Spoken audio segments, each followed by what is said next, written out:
আজকে আমরা যাচ্ছি আমার মামা বাড়িতে, কারণ আমার দিদা মানত করেছিল যে আমার বিয়ে যদি সুন্দরভাবে ভালোভাবে হয়ে যায় তাহলে আমি আর আমার বর একসাথে এসে পুজো দেবো।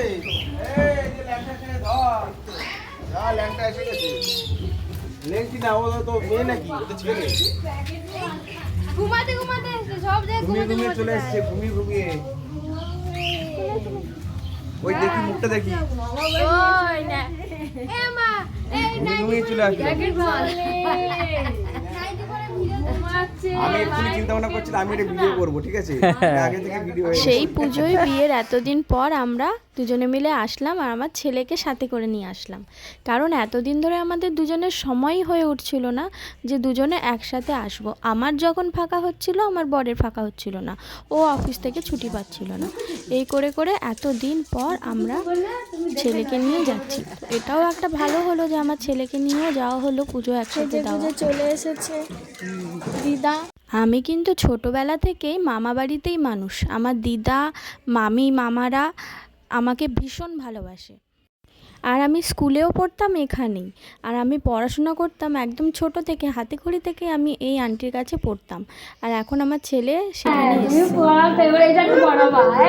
এবার এটারে পড়াবা, তোমাকেই পড়াবে উল্টে।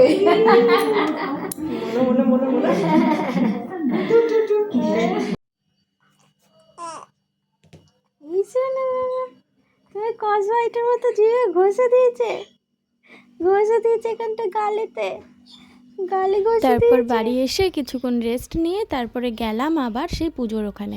আসলে যিনি পুজো দেন সেই ঠাকুমাটা ভীষণই বয়স্ক, ওনার পুজো দেওয়ার সব কিছু গুছিয়ে উঠতে অনেক সময় লাগে, তাই আমাদেরকে বলেছিল তোমরা বাড়ি চলে যাও, আবার কিছুক্ষণ পরে এসো। তারপরে আমরা গিয়ে ওখানে পুজো টুজো দিয়ে আবার প্রসাদ টোসাদ নিয়ে বাড়ি চলে আসলাম। খাবার তৈরি হয়নি, খাবার তৈরি হলো, খাবার যে তৈরি হয়ে গেল সঙ্গে সঙ্গে খাবারটা তৈরি করার পর দিলাম হাততালি। কাস্টমার গেল, কাস্টমার কি হলো, সবে তো আমি নিয়ে গিয়ে বাথরুম থেকে যে অর্ডারটা দিয়ে বাথরুমে যাই, বাথরুম থেকে এসে আমি খাবারটা নেবো, ও মানে বাইরে ডেলিভারি বয় দাঁড়িয়ে আছে। হ্যাঁ, কেউ তো ভয় পেয়ে যাবে। কোম্পানি যে সুইগি কোম্পানি, সে আরো বেশি ভয় পাবে যে রাইডারটা এত তাদের দিচ্ছে কি করে, গেটে খুঁজে পাবে না কোথায়, ও তো সব জায়গায় তো সার্ভার ডাউন করে যাবে, পয়সা দিতে দিতে হাঁপিয়ে যাবে, ডেলিভারি ম্যানগুলো ভাবছে ফেল হয়ে যাচ্ছে। সমস্ত অর্ডার আমার কাছে আসবে, সব অর্ডার। কেন কোম্পানি দেখবে কি যাকে দিয়ে ফার্স্ট কাজ হবে, ঠিক আছে? মাঝখানে চালু করেছিল, ভাবছিল যে ড্রোন দিয়ে খাবার অর্ডার হবে, কিন্তু ড্রোন দিয়ে পসিবল না। কেন? ড্রোন এমন এমন এরিয়াতে চলে যাবে, সেখানে রেস্ট্রিক্টেড এরিয়া, সেখানে ড্রোন যাওয়া যাবে না। ওই জন্য আমি ওরা বাদ দিলাম। ভিডিও করলি? হ্যাঁ, এইসব মজাদার কথাগুলোই তো তুলতাম। প্রিয়াঙ্কা সুযোগের সদ্ব্যবহারটা করে নিল, এটাকে বলে। মামা আসলে বলতে চাইছিল গুপি গাইন বাঘাবাইনের মতো যদি হাততালি দিয়ে সব জায়গায় চলে যাওয়া যেত তাহলে সুইগি জোম্যাটো যারা ডেলিভারি দেয়, হোম ডেলিভারি, তাদের খুবই সুবিধা হতো।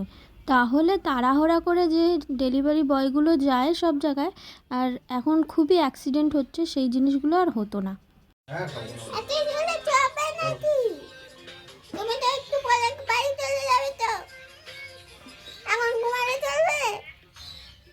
ঘুমাবে, উঠে পড়েছে, কথা শুনে নিয়েছে, উঠে গেছে। তারপর মামির হাতের ভালো মন্দ খাবার খেয়ে, রান্না করেছিল মামি অনেক কিছু, সেগুলো খেয়ে আমরা বাড়ি চলে আসলাম। আর মামার সাথে তো আড্ডা মারলাম, ভীষণ ভালোভাবে আজকের দিনটা কাটলো।